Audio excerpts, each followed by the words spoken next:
This is from Sam Smith.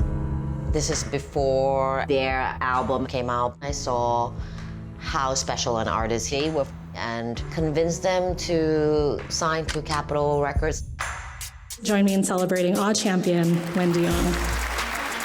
Wendy Ong oversees artists including Ellie Goulding, Lana Del Rey. Wendy has established herself as one of the most influential figures in the music business. I'm Wendy Ong. I live in Los Angeles. I work with some of the biggest pop stars in the world in shaping their career. I grew up in a tiny flat in Singapore. I did work very, very hard to get here.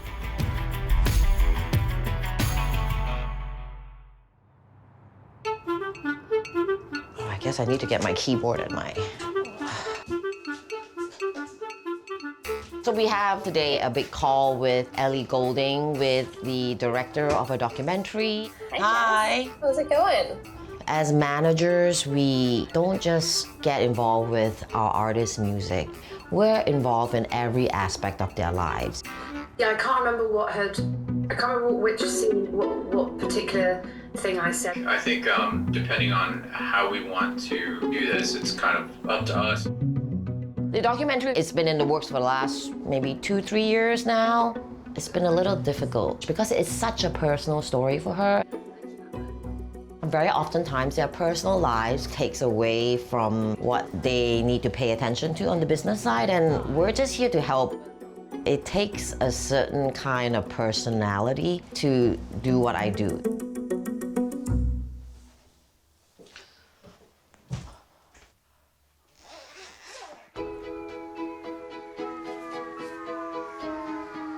I was very singular in my vision that I wanted to work in the music business.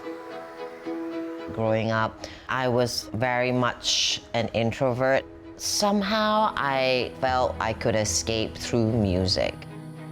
For me, it's a deep curiosity about what's new, what other people are. I had big dreams.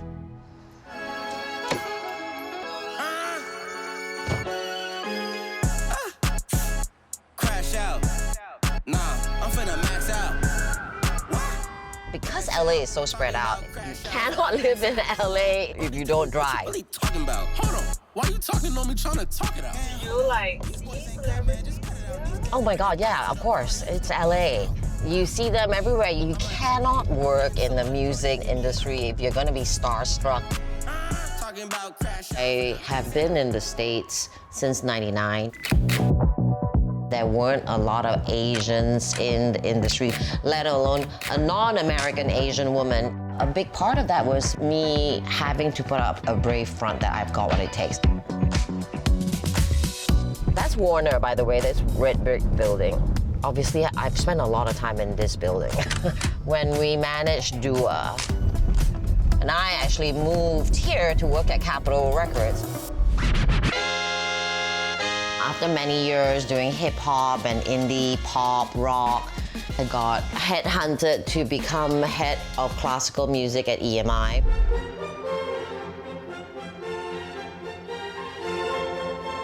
I don't have a classical music background. I got the job anyway because my then boss felt that I knew how to make money. This is the infamous 50 Shades of Grey. We had put an album together based on all the classical music that's referenced in all 3 books. What was that music? I mumble almost inarticulately. It's called Spem and Alum. It was overwhelming. Obviously from the purists at the company, like what on earth, this is so disrespectful. But ultimately, the music, we didn't change it. It was just marketing. It did very well all over the world. Good boy, Rex. When I first moved to LA, I hated it. But LA is a very lonely place, and it's hard to make friends.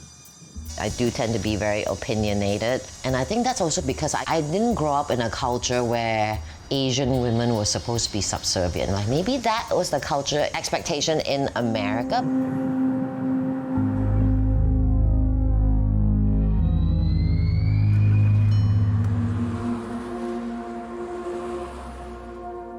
I've definitely been told not to speak up in meetings, and that is very jarring, especially when I was bringing a lot of success. That made me question, like, what am I actually doing here? And also being away from family, you know. I certainly lost sight of who I was. I wasn't sure I liked myself very much. Well, it's 5 a.m. Right now we're driving into Joshua Tree National Park. And this is what I do every year by myself. And it's very desolate, but I really embrace the fear. It's a real contradiction that's hard to truly explain. We're here.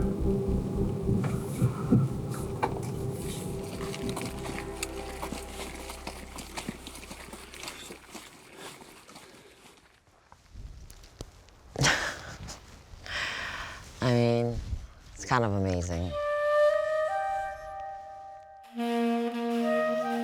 I guess the lowest points in my life here has always made me consider moving back home to Singapore. Woo! And ironically, it's my parents that actually dissuaded me, even though they want to spend more time with me.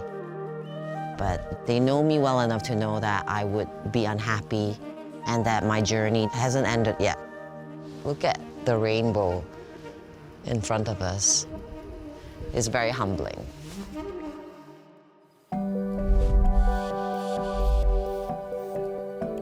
It looks like a wise old man kind of hanging out, you know, talking to you. Years ago, success was hearing the song that you're working on radio, seeing your artists on stage. Now, it's ironically the simpler things that actually move the needle for me.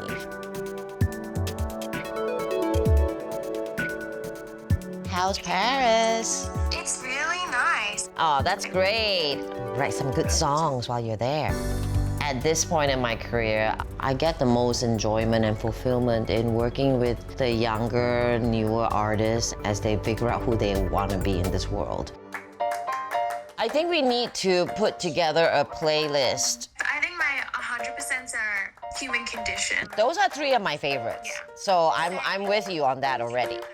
And just what I love doing for artists is what I love doing for my staff too. So we're gonna go see Jerica. Jerica works for me and they just had surgery and I wanted to check in on them. Hi. Thanks for having me. How are you feeling? I mean, I, as you know, just gotten top surgery, a week ago? Yeah. I do mentor a lot of young people. I feel the confusion, the insecurity, because I felt all those same things too. Being a person of color, it always had to feel like, oh, well, you know, there's this Asian artist we're working with. You might have, you know, a perspective. So infuriating. At least with you, I don't have to raise my voice to be just as loud as the others. And I think that is what's really valuable when it comes to the work experience I've had with you especially. Okay, so this is the highlight of my day. We're going to this restaurant and they do Malaysian and Singaporean food. It is where I get my fix. Thank you. So you eat this like a soup? Like a udon? Or? Yes, like an udon. I don't know. Please don't put that on TV. I do feel very Singaporean still. And especially, I've been with my partner now for a year and he's American. So there's a lot of me educating him about my culture. So there's no like just side of the road street vendors in No. Singapore? No, it's not hygienic. Not like it. Yeah. We do have a lot of similar cultural touchstones, though. I think you're a cosmopolitan person. She makes me feel like she's just another Another white chick? another one. Is that how you feel? Never. This is my adopted home after all. But if you came home with me, you might start noticing the differences. I would speak with more colloquialisms. Somebody could say, "Are you steady or not?"